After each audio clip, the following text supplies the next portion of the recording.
Hello and welcome to the BreakingHeads podcast number 32. I'm Fred, and for you I have another interview with one of our players from the Crown of Europe Invitational held at the Alpine GT in Salzburg. Today we're going to talk to Paul Silaghi from Romania. Hi, Paul. Hello, Fred. Hello, listeners. Great pleasure to be here. I'm glad you joined me here, and we are going to talk a bit about you as a player, and we want to get to know you and your tournament scene in Romania. I'm really curious how 40K is like in Romania, and what are your thoughts about the Invitational and 10th edition, just like we did with the other players. If this is the first interview podcast you guys are listening, we have a bunch of them, and we're gonna pretty much interview all of the players coming to our fine Invitational at the Alpine GT. I'm really happy we have a very international one. I wrote this down somewhere. Currently, we have 11 different nations coming together. So I'm very curious about that. Without further ado, let's get into the questions. So, Paul, you are one of the top players from Romania, and you have been part of your national team since 2017. Yes, this. And you are quite well traveled, and have also been, for example, to the Alpine Cup, the team tournament, just like the last tournament before the Alpine GT, getting best in faction with your Chaos Space Marines. So I'm curious if this is also going to be the faction that you're looking most forward to play at 10th edition.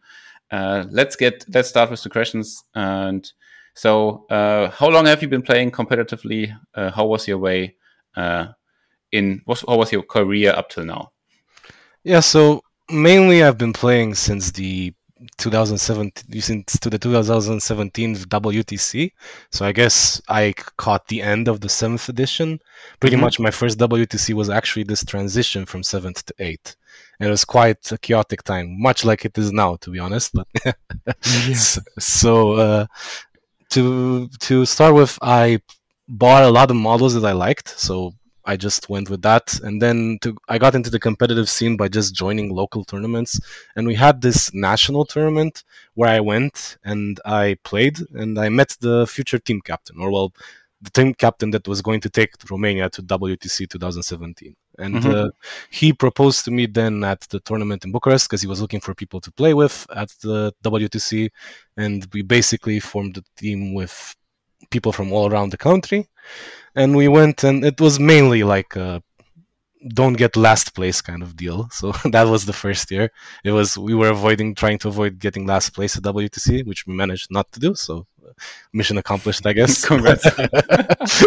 And for me, it was very hard to get into the competitive scene, because back then there weren't as many resources as there are now, right? Because now you have podcasts, you have Art of War, you have all these articles, you have Goonhammer, you have all these resources that you could check. And back then there weren't that many. Like, I don't know how it was in the German community, but in Romania we didn't have that much. We only had like what we talked about ourselves, and the ideas we came up with sometimes fell really short. So it was very much a initiation period with this tournament scene. So WTC was for me the baptism of fire, so to say. Yeah, and afterwards, I pretty much went to every single WTC with Team Romania. I don't think I missed one since then.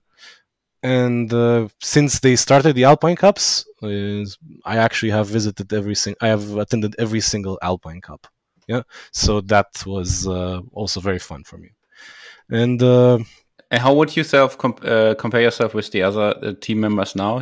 Back then, 2017, you were really like the newest player in the team. Yeah, in your circus. Yeah, it was like we were like 6 new people. So it was the veterans all retired, all had killed kids, all went away, and they left the team to a bunch of newbies basically, and we grew together, so to say. Yeah, sometimes one person came on top, sometimes the other. So at the local tournaments we had this competition going, and we grew year after year, more or less. I mean, nowadays I have started my own club. Well, me and some fellow players, we have started our club in our city, and I'm now more focused on growing with them, so to say. and that's why this Alpine Cup was a great opportunity for us, and why we have tried to attend as much as possible team tournaments. We also went to Zagreb this year at the Winter Team Championship, I think it was called, and yeah, we were just trying to attend as much as possible, get as much experience as possible, and get as many people into competitive 40K as possible in our city. Yeah. Can you give me and the listeners there like some image of how big your tournament scene is in Romania? It seems like you go out a lot to go to other tournaments. Yeah, I mean, for us in Timișoara, we're very Western positioned, so it's a lot easier to go to international tournaments than to national tournaments. This is an unfortunate reality of the situation of the infrastructure in our country, but this is the case. So, for example, Austria is very close for us. It's like a 5-hour drive with a car, or 6 hours to Alpine. So for us, it's mainly a bunch of people. So in Timișoara, we have like 8 players or so. In the whole country, maybe 20 people that do competitive Warhammer. So that's about it. We don't have a lot. Wow. Okay. We don't have a lot of people at all. Because the thing is, Warhammer is a very expensive hobby for us, and well, nowadays people are easier to get into it, but they need time to grow. Because we have 3D printers now. We have all sorts of ways to get easier models and cheaper models for people, but back in the day when we started, it was very expensive to get into. So it's not, in the Romanian salary is growing, but the average salary is still below what you would need for the average army, so to say.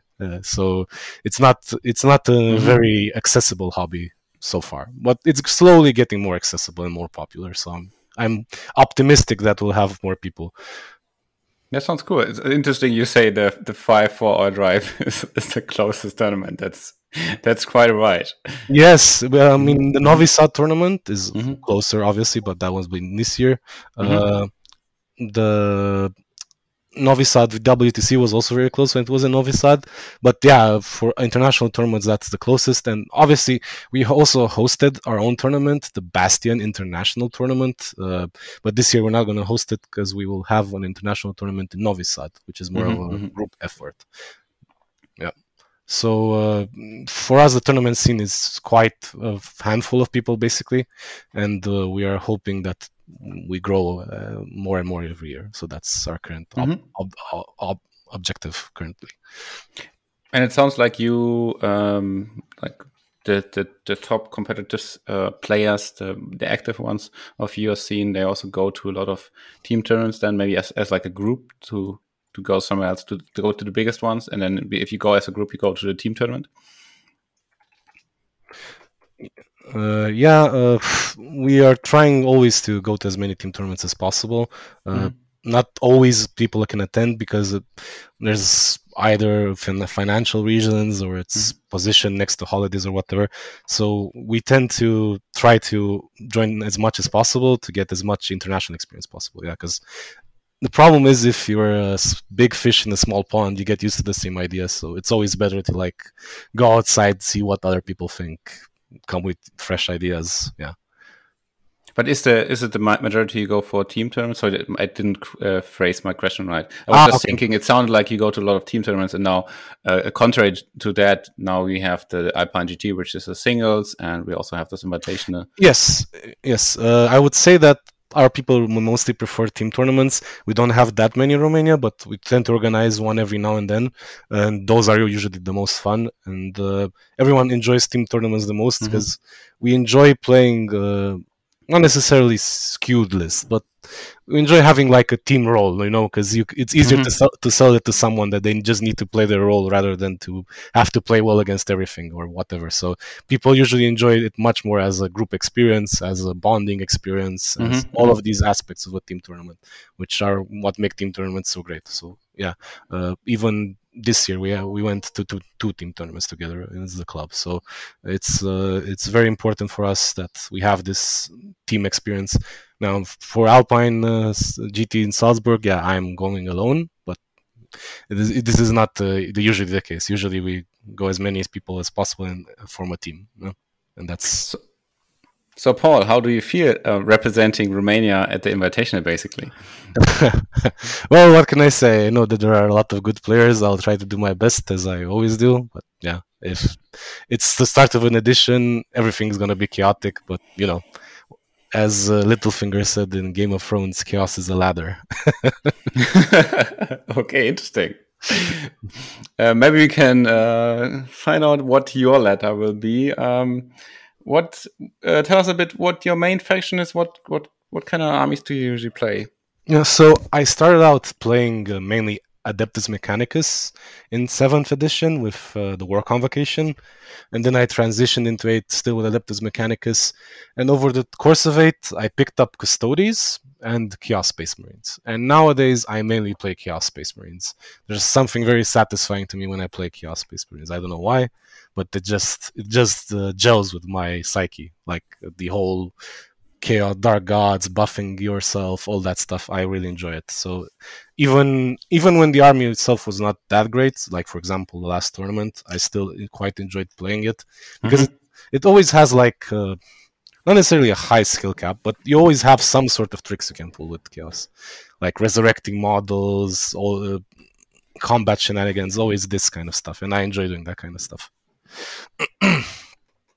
Yeah, I mean, you're definitely in a right place then with 10th edition, because I just recently found out that you can play a Forge Fiend, and you have the potential of doing 12 mortal wounds to itself if you overheat its weapon and do a Dark Pact. I think it's 9 because it's 3 per weapon and it has 3 weapons. But you can also fail your Dark Pact and then get. You're right. Yeah, that's exactly what I'm looking for. It's exactly what I want to do. Yes. Perfect. Okay. So, can you maybe talk a bit more about the playstyle that's then behind this army? What really interests you in the Chaos Space Marines? Well, I always appreciate armies that can hit really hard, and at least the 9th edition version of Chaos Space Marines, they always hit really hard. Like I would play, for example, Word Bearers with Possessed and Warp Talons, and people would not really realize how much it impacts having full rolls to hit and full rolls to win, for example, on the Warp Talons, how much damage output you can get out of 5-man squad. And it's always so they're not the tankiest, but they have the opportunities to either catch people and deal a lot of damage, or use some sort of shenanigans to score objectives or stuff like that. So I always enjoy that. I didn't like the initial secondaries in the Codex, and unfortunately 9th edition was a very secondary based game, so a lot of codexes lived and died by their secondaries, and fortunately the later iterations of the Codex had better secondaries. So the Arcs of Omen or whatever had better secondaries for Chaos. So for me, it was always this idea of a very powerful Alpha Strike, and perhaps even this MSU style. I quite enjoy having good pieces that I know that I can send into their devs, but they will also take someone with them and prevent the opponent from scoring primary. Mainly, that's the way I enjoy playing, is denying my opponent primary. So going on their side of the table and dying there, but you know. Sounds like the very Dukari-esque playstyle of Space Marines, right? Sort of. But I enjoyed the aspect of the Dark Gods more than Dark Elves, at least thematically to me. So even though the playstyle might not seem natural for Chaos Space Marines, I think they played it really well. Totally. At the end of life. I can definitely see that, and also I think even I remember seeing some army that just basically every turn does some deep strike, like turn a dice into 6 trading game and being very successful. So I can definitely see that with Chaos Space Marines. What are your first impressions? Now, actually, at this point, we already have the points, but we could only like very briefly look at it. I assume they just came out. What are your first impressions about 10th edition, maybe Chaos Space Marines there? Yeah, so I had a brief look while I was on my way to the supermarket and back just before the interview, and it looks good. I mean, at least Chaos Space Marines I think are a bit underrated at the moment. People don't see, or at least I've not seen people comment about it, and I did the math on them, and quite a lot of units can deal quite a lot of damage, like not even funny amounts of damage, and even mortal wounds. So I think Yeah, I don't think the initial race is very balanced, to be honest, between the factions. I think a lot of the indexes don't seem to be made by the same style. Like they've wanted to achieve something with some indexes, and with some indexes not the same things. Like they said everything should be less lethal, but a lot of the Chaos Space Marine units are more lethal than they were ninth when they were already very lethal. So now it's for to me it's very surprising, and especially I would have expected them to have an increase in points, but they haven't. Like a lot of things have dropped in points, like Obliterators. Of course, they were overcasted in ninth, but now I think that at 80 points you have to bring a few. Or at least that's what my math says. I'll have to test it, of course, but yeah, I'm quite hyped about that. Quite hyped about Abaddon as a force multiplier. Fully rolls to it for the 6-inch hour. How much point is he? I haven't. 280, actually. He's cheaper than in ninth. Oh. He's pretty much auto included in my math. Okay, yeah. In mine as well, yes. And then you mentioned Forge Fiends, but they actually hit really hard into 10-man squads, like really hard. The blast rule nowadays is very good into 10-man, and because I don't know if you noticed, but on the points list, they actually have fixed size squads, so you can't take like 6-man or 7-man unless the points cause lets you. For example, for Chaos Space Marines, you can take either 5 or 10 Terminators, no 6, no 7, no 8. So that means that a lot of squads will be 10-man to start with. And then your blast is going to have a lot of fun. Yeah, and since the Forge Fiend is 3 different blast weapons, that means it has into a 10-man 3d3 plus 6 shots as opposed to just 3d3 plus 2 or whatever. Yeah, so it's quite a good shooting piece, at least looks like, but I'll have to see what everyone else brings, because I looked at the Elder a bit, and Wraith Knight at 380 does not look fine. Does not look like a good number to be. Oh, let's not go too deep there. I kinda have the hopes that they're gonna hotfix some of this stuff very quickly, like they did with Deathwatch. Yeah, Deathwatch was crazy. But we don't know. So at the point we are right now, we have about 2 weeks left until the invitation is going to happen. Yeah. Actually, I don't really remember. Do you know? Because I'm not too concerned with that. When the army list deadline was set by Isaac and Kevin? I think at the beginning of the week, but I'm not sure. So maybe 26 or 27, something like that. Yeah. Okay, so we have about 10 days to basically send an army list for the invitation and get any fixes done by GW. So who knows? Sounds I totally agree with you. Sounds like different people wrote different indices. For sure. For sure. There's no way that some person wrote Admech and Eldar and expected them to play against each other. There's no way. No real way. Like Chaos Space Marines look good, but I also looked over Admech, and whenever I look, I wanted to cry. So I'll just leave it at that. It's okay. So I think your faction is pretty much like locked in for the I mean, I could play Custodians as well, but I've been more gravitating towards Chaos Space Marines anyway. So I think I'll try these for the Invitational for sure. Sounds good. What are your expectations for the Invitational army-wise and from the player field? What do you think? What are people going to bring? Maybe you also know some of the players. I spoke with some of the more Balkanic players, so to say. So I know that everyone's going to try to bring something to be at least more diverse.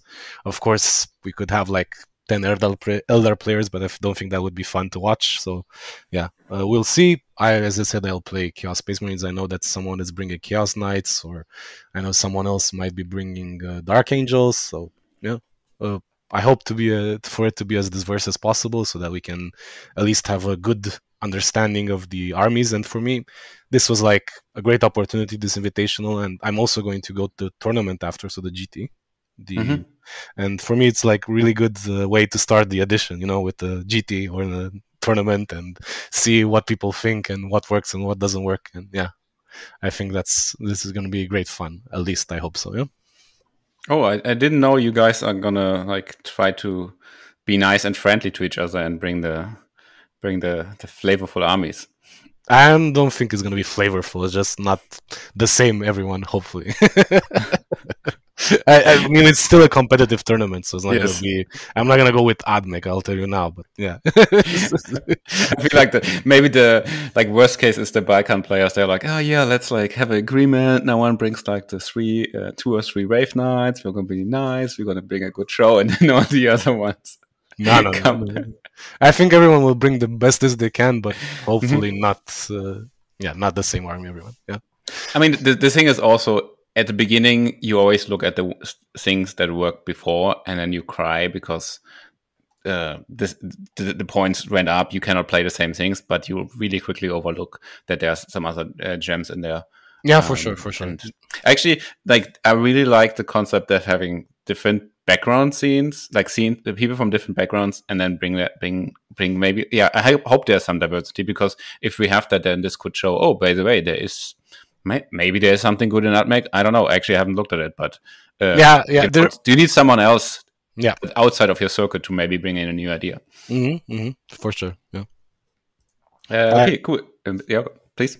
No, I was gonna say I just agree with this. Like that's what I was saying as well. That this tournament is a prime opportunity to like see what people think at the beginning of the edition. You know? Yeah, nice. Going away from the armies.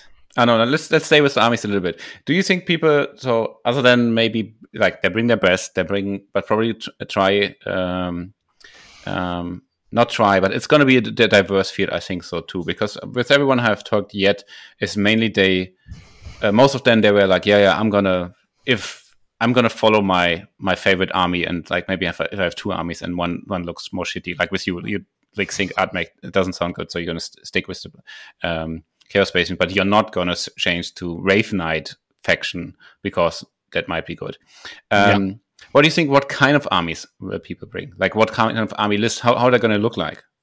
Well, it depends a lot, at least for me, on the terrain, because we don't know what the terrain will look like because we don't have a map back for now, because the edition just came out yesterday, or well, the points just came out today. We don't still have, I guess, the whole thing until next week somehow, but I hope to have like a terrain map, because that will influence a lot. I think that and the new change to the towering keyword, so that you can see through the small ruins with like knights and stuff, it's going to change a lot of things, because if you have a map like we had previously with 4 big ruins and 4 small ruins, suddenly you can't just hide into the small ruins. You have to use the big ruins as well, and not just use them, but you have to stick to them, because otherwise you will get shot by big knights and killed. So a lot of units will have to either change their role or get better units for that role, like the objective holders, backfield objective holders, and stuff like that. So I'm expecting a lot of people to go actually into this close range, mid-range maybe style, because the missions themselves as well kind of favor you to stay in the middle. Like you can't really play passively anymore and score.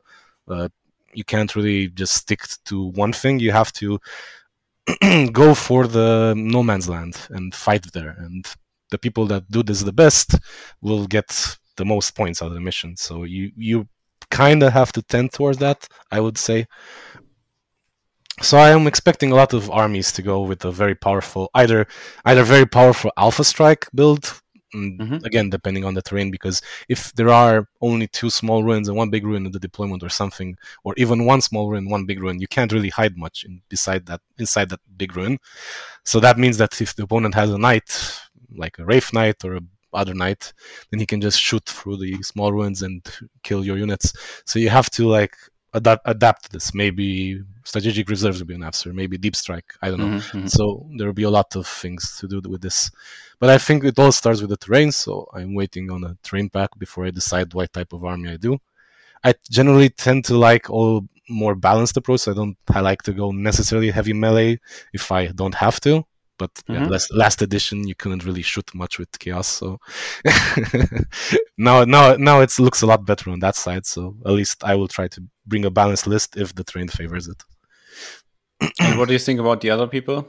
What's your expectations for how people handle the edition change? Yeah, I'm sure that people, I mean, all the other players that are in the Invitational looked like, at least the ones I recognize, I know they are good players.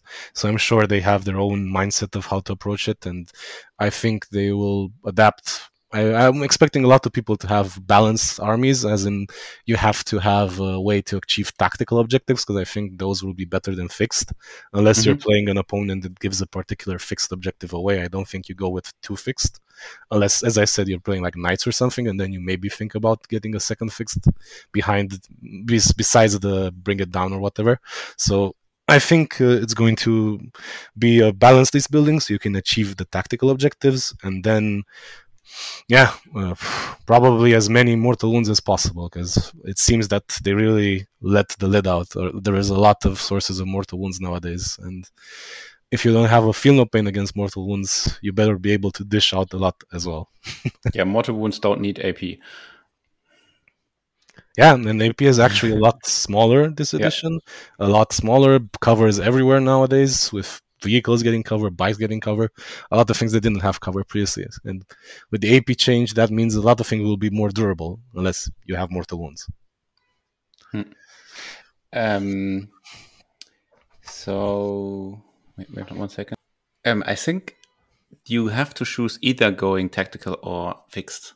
Correct. Or am I missing something? Because you said no. I said you can go.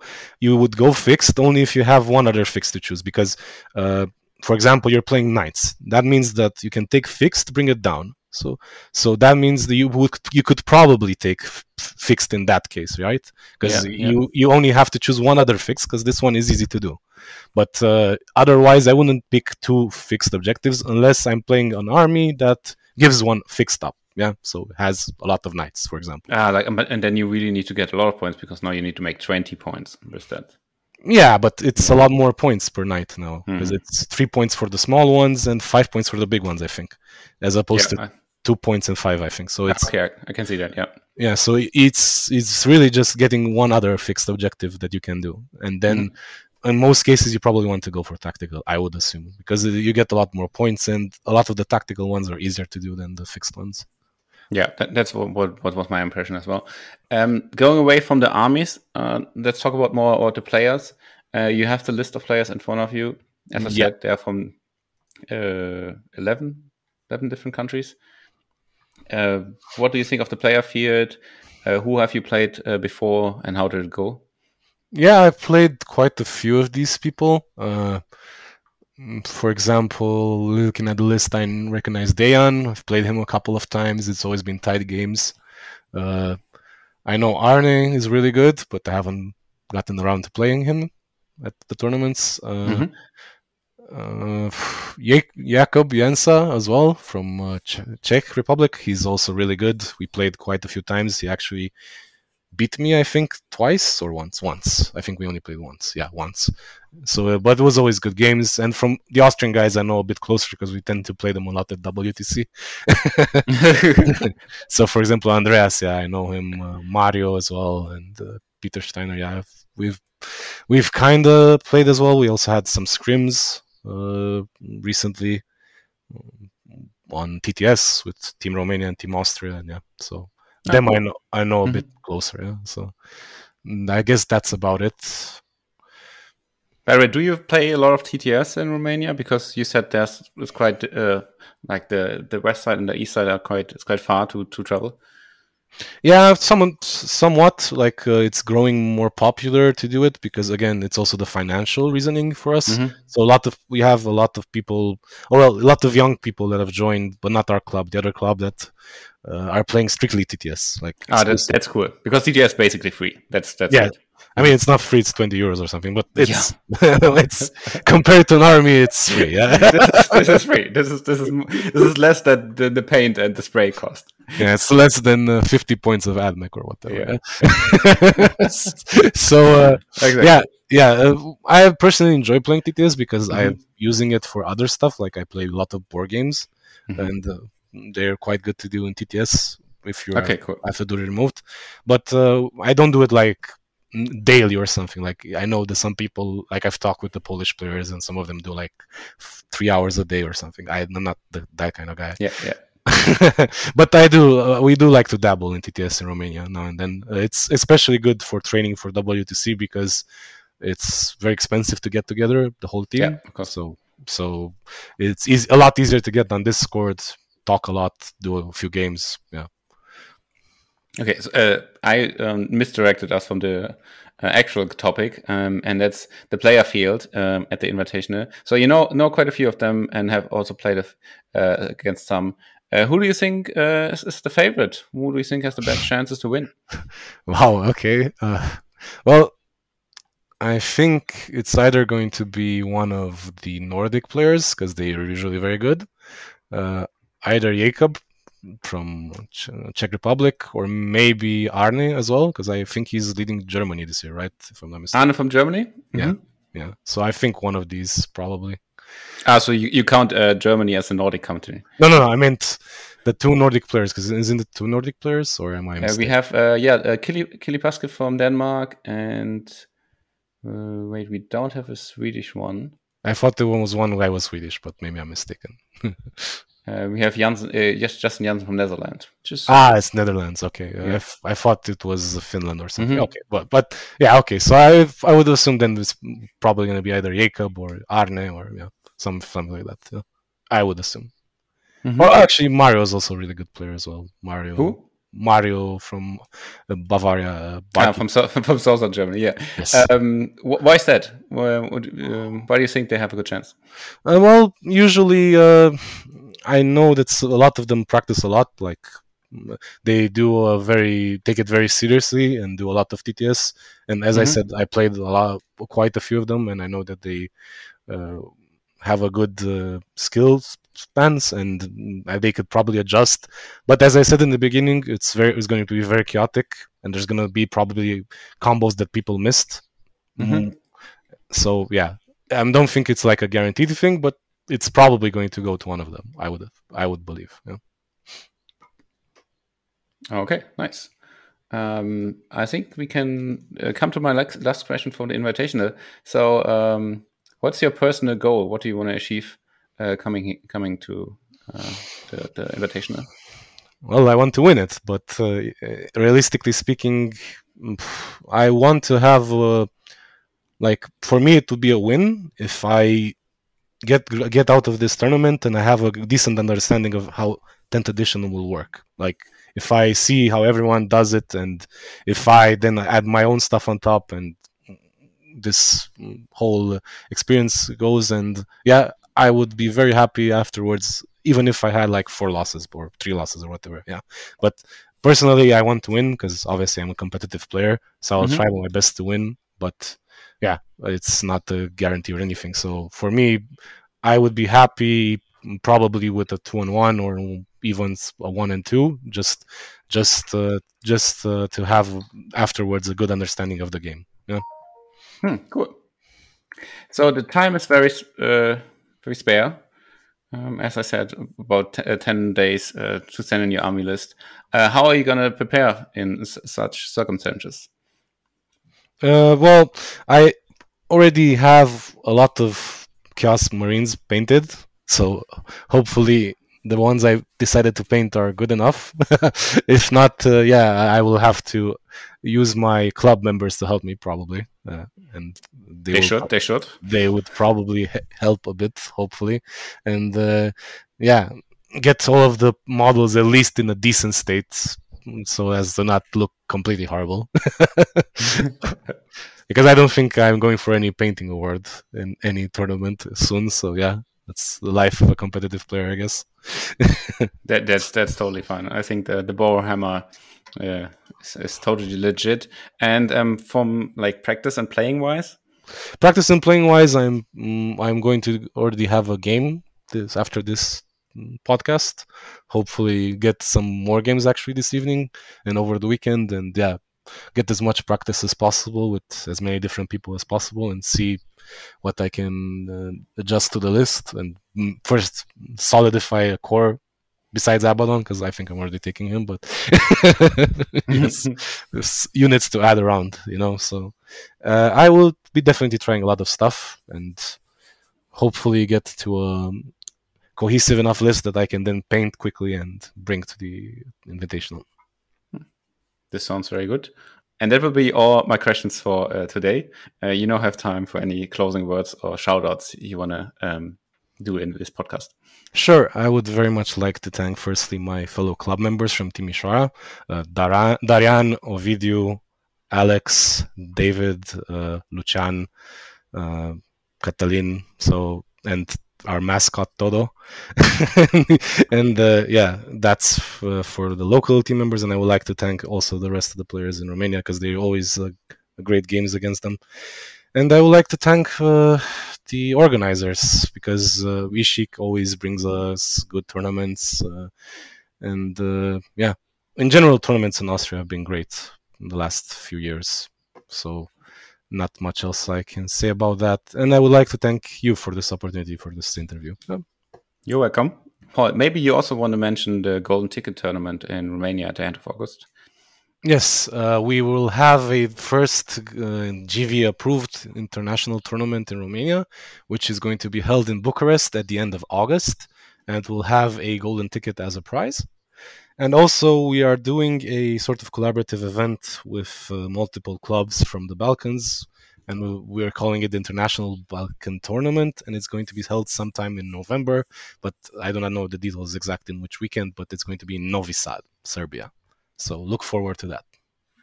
And thank you, Paul, for being with me today. And I'm looking forward to meet you in Salzburg in a couple of weeks and also stream your games. Yes, I'm looking forward to meeting you and sharing some beers as well. So see you there. Amazing.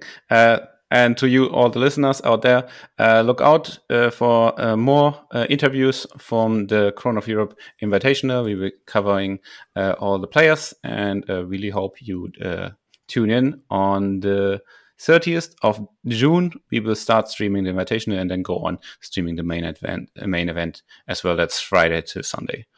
So yeah, make sure to subscribe to the BreakingHeads YouTube channel to get notified when we do. We will be streaming English and German a bit like mixed, not per game, but not during the game, but like one game in English, one game probably in German, and so on. Yeah, thank you for listening, and see you there. Bye bye.